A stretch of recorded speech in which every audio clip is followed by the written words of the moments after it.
Hello and welcome to another episode of GameHammer Extra, where we're talking today about some fantastic retro gaming pickups.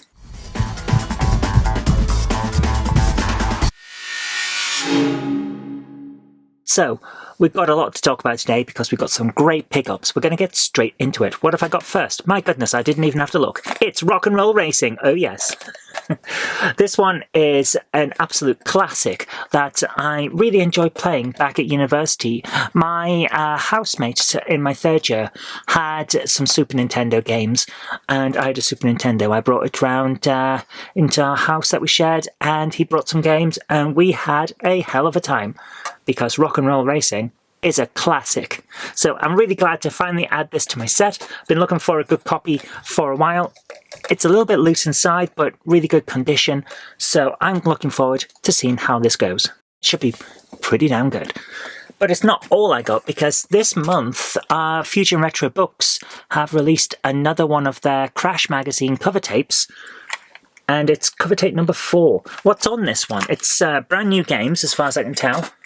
So let's have a quick look. We've got Antiquity Jones, which is basically an Indiana Jones platformer. It looks pretty good. Should be fun to play.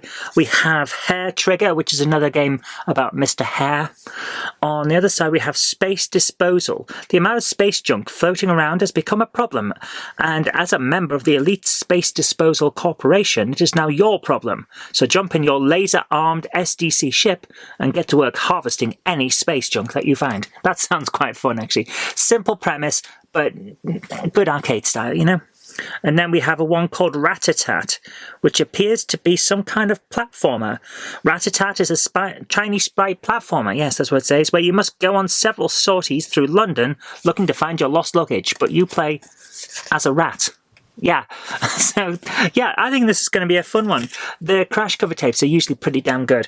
Modern games with modern stylings on retro machines. I always love that sort of thing. I love making games like that, and I was approached when I was making a game about potentially doing a game for one of these cover tapes. Unfortunately, at the time I just couldn't do it. I was overworked, so I couldn't get involved, but you never know. In the future, perhaps one of mine will be on one of those tapes. That'd be nice. I'd like that, actually. Life goal. Yeah, that would be pretty cool.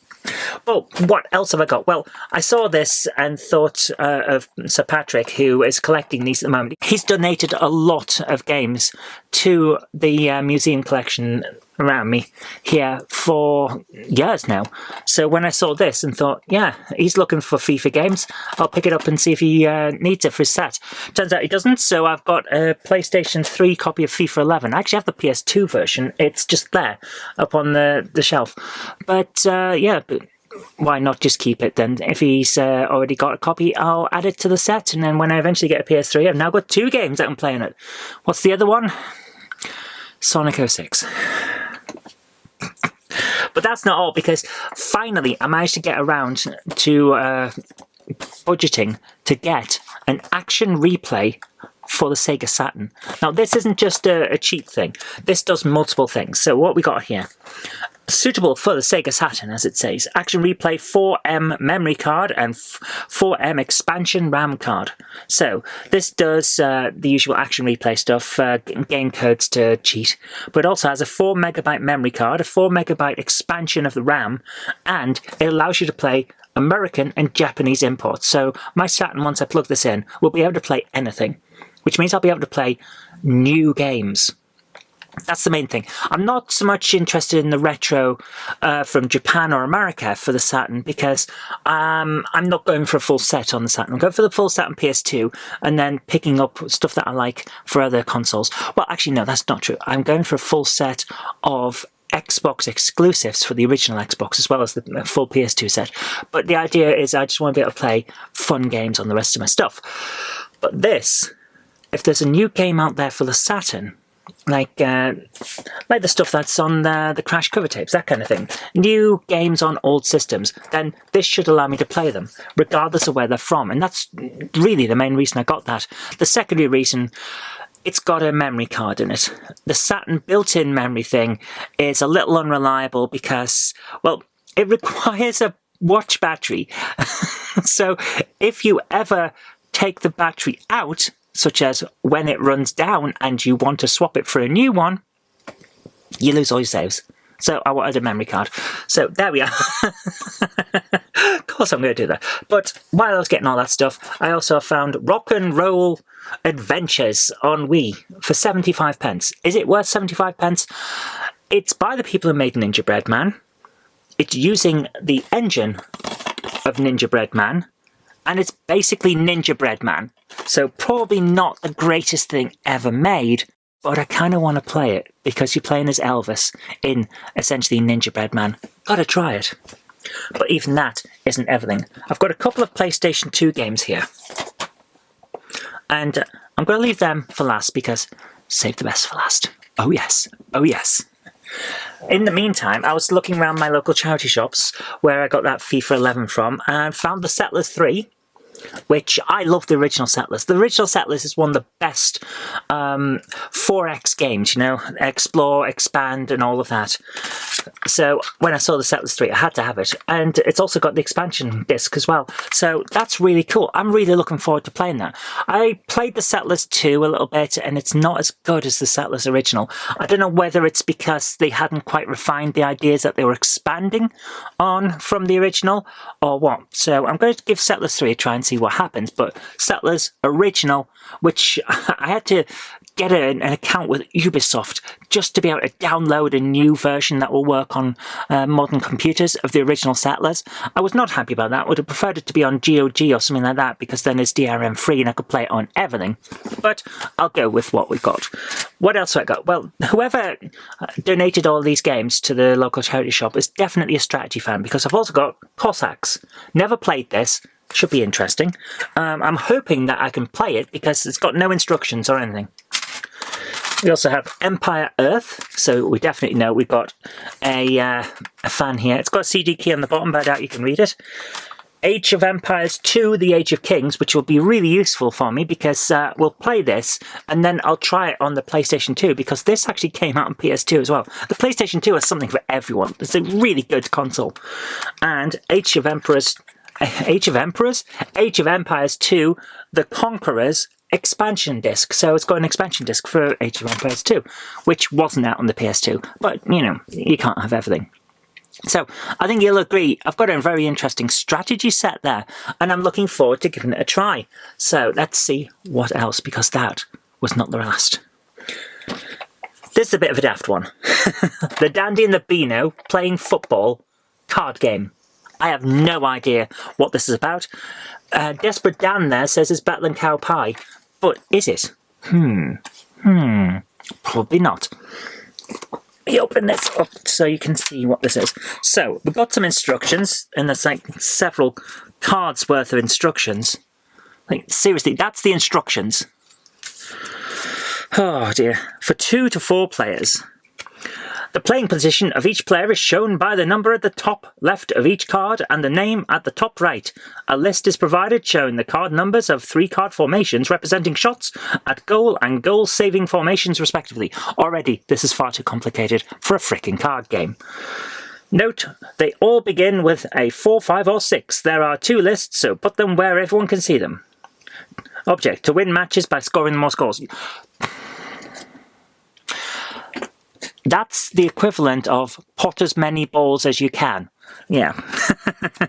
So we've got 9 in centre forward. That's Tom, Dick and Sally from the Beino in 1975. Lovely.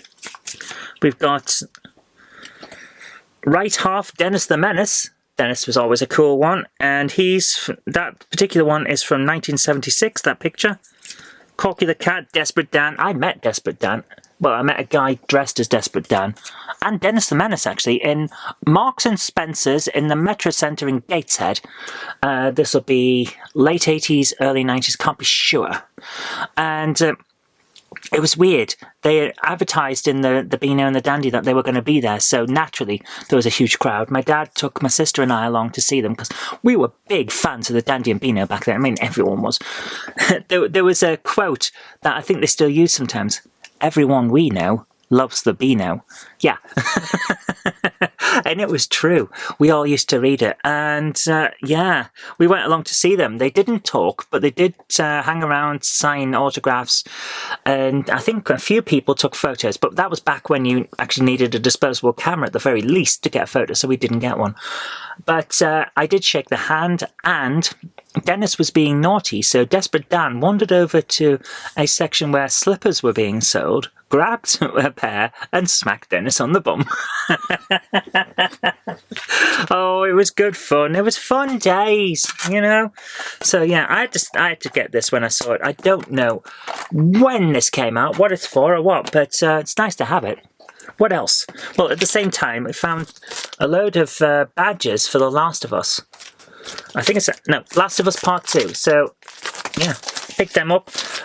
I have a copy of The Last of Us remastered on PS4, I think it is. Might be PS5. I don't know. I found it in the same charity shop. It was a while back now. So I've got that and never played the game, but I do want to play it. Apparently it's... The first one's good, the second one not as good, but that often happens with this sort of game. So I'm looking forward to seeing what it's like from my point of view and form my own opinion. Even that wasn't enough though, because in the same charity shop, a 15-in-1 TV casino system. Now I'm not a gambler. I hate gambling. I think it's basically as bad as alcoholism in terms of addiction and brain problems. But I do like playing Texas Hold'em poker because I never play it for money, and I just like the strategic aspect and the psychological aspect of it. So that's on here, and so is Solitaire. So you can just play Solitaire, or Patience as we called it when I was a kid, on your TV. I haven't got enough batteries for it at the moment, but I will be picking some up because I kind of fancy giving it a review on GameHammer. But even that is not enough. Same charity shop. You can't. Not the same day. This is over 3 days, like 3 frickin' days. But I couldn't believe my luck when 3 days I got some stuff. PacMan. The board game. Not the original board game. I do have a copy of the original PacMan board game, and it will be featuring in Board GameHammer when that eventually starts. It will happen. This is the electronic updated one, and it came with this. This is the little character that the PacMan character plays. Most of the players play as ghosts. One player plays as PacMan. Yeah, he makes the noise when you move him. So as you're going around the board, it'll be like this. How cool is that? I really like it. But he's so cool. I actually just leave him out on my little shelf there. Love it. So, almost done now, guys, because the final thing, what could the final thing be? Oh, is it those PlayStation 2 games? Of course it is. Welcome, Guaru Man. Taken me ages to get a good quality copy of this. I still haven't got a manual for it. It didn't come with a manual, but the case and the game are in great condition. So, Guaru Man!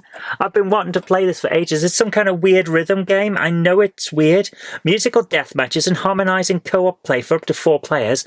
Play as the legendary Guaru Man and save the planet from the clutches of the evil Gravillian family. No idea what this is. 10 stages. Cool. Own music including reggae, rock, hip-hop, slow jams, techno and more. Yeah. I have no idea what this is, but I know it's one of those weird games like Parappa the Rapper that you just have to experience. So here it is. Finally got a copy. Really happy. But even that wasn't the end. I've saved the most ridiculous for last. This cost me a frickin' fortune. I don't think it's worth it. I don't think any game that's over like 50 quid when you buy it brand new is worth it. Certainly not second hand. But I finally got a copy of Krabby Adventures. This is rare. Like, I know a lot of expensive games are regarded as rare. No, this is rare. It's taken me years to find a copy. Krabby Adventures is basically Super Buster Move. the fire the ball to match the other balls to make them disappear. It's basically that, but instead of on a big well that's coming down the screen, it plays it on a spiral. It's actually quite good. I really enjoyed playing this. I played it on Monday Night Live. By the time you see this, it'll be a few weeks back, but from my point of view, I played it on Monday Night Live this week and really had a good time with it. So I'm glad to actually add it to the set. Is it worth the 70 quid that I paid for it? No game is worth £70. Even the brand new ones that are being charged at £70 now, they're not worth it. Guys, games are overpriced at the moment. But there you are. I've really enjoyed picking these up, and I hope that you've enjoyed the show because, yeah, I like to share what we've picked up with you so you know what's out there. Guys, there's some good stuff coming up with GameHammer. I've got 8 GameHammer scripts written now, so we're going to be filming them in bulk. By the time you see this, I'll have already filmed and edited them so that I've got a bulk of GameHammer reviews, and I can actually start getting back to regular updates on those instead of just being a live streaming channel, which I love doing the live streams. They're great fun, but it was never my intention to become just a live streamer. I always like doing the short films, you know, the GameHammer reviews and things like that. So it'd be nice to get back to those, and hopefully by scripting them in bulk and then filming in them as and when I can, and then editing them as and when I can, it will make it easier to keep them regular. Okay, take care. Hope you've enjoyed this. Remember to click that like button, share it with your friends so that they'll know a good game when they see it. And do subscribe for future videos because there will be more in the future. But until next time, I've been Zoe Kirk Robinson. You've been watching GameHammer Extras, where we talk about gaming pickups. I'll see you next time. If you like the show, please consider supporting me on Patreon. It really does help create future videos. That's patreon.com/Zoe Kirk Robinson. And I've got an extra special thanks going out to Chief89, Sam Yates, Retro Mickey 82, Mo Henry, and George Bortorini. Thank you so much, guys.